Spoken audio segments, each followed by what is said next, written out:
Over the years, I've heard many atheists make this quip.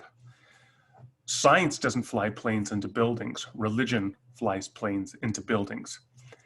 Now, of course, it's a silly talking point generally. So first of all, it's not religion that does that.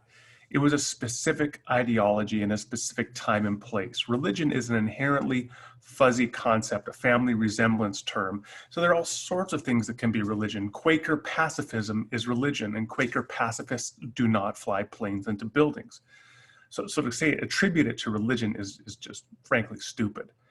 Now, this next thing to note, however, is especially it's ironic when the people who use that talking point, they have a science background to some degree, because they know from a science background that it's very important to establish proper cause-effect relationships so that, for example, you have to have, we're in the midst right now of the COVID-19 pandemic. And in order to test whether hydrochloroquine or whatever, or some other treatment is going to be effective, you can't just, as Donald Trump likes to do, kind of go with your intuition or your gut that it's going to work. You actually have to have clinical trials, and you have to have blind tests and have the right selection samples of populations in order to ensure that you're getting a proper cause-effect relationship and to know what the possible side effects are and whether what the negative sequelae with this treatment might be. You really have to be careful to establish a proper, precise cause-effect relationship as to what this treatment effect is going to have. And yet, they know this. They know that it's important to establish these proper cause-effect relationships. And yet when it comes to quote unquote religion, we can just say religion flies planes into buildings. In other words, the idea of a precise, carefully established cause-effect relationship is thrown out the window when it comes to quote unquote religion.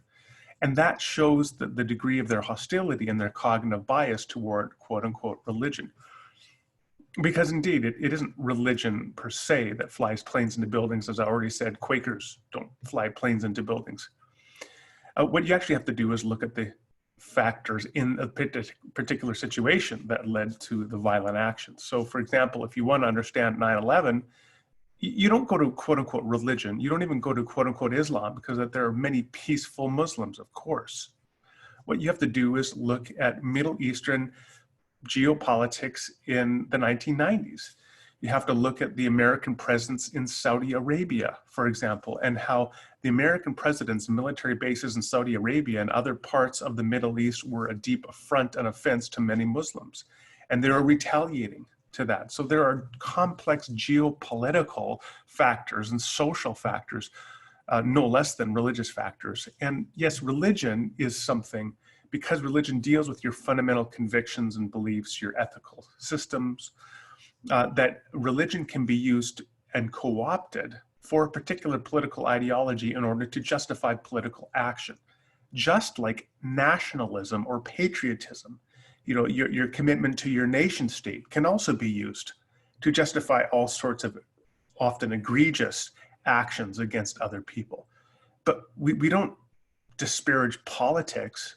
Right? We don't say politics flies planes into buildings. Nobody would be that foolish. And yet some people, frankly, are that foolish to say it's religion that flies planes into buildings, rather than to look at the complex social and geopolitical factors that led people to act in a particular way. So every time I hear this, religion flies planes into buildings, I think that just tells me a lot about this person, where they're coming from, and that frankly, they have a lot of hostility and anti-religious and perhaps anti-Christian or anti-Muslim biases that they need to work through, perhaps before you're going to have a productive conversation with them.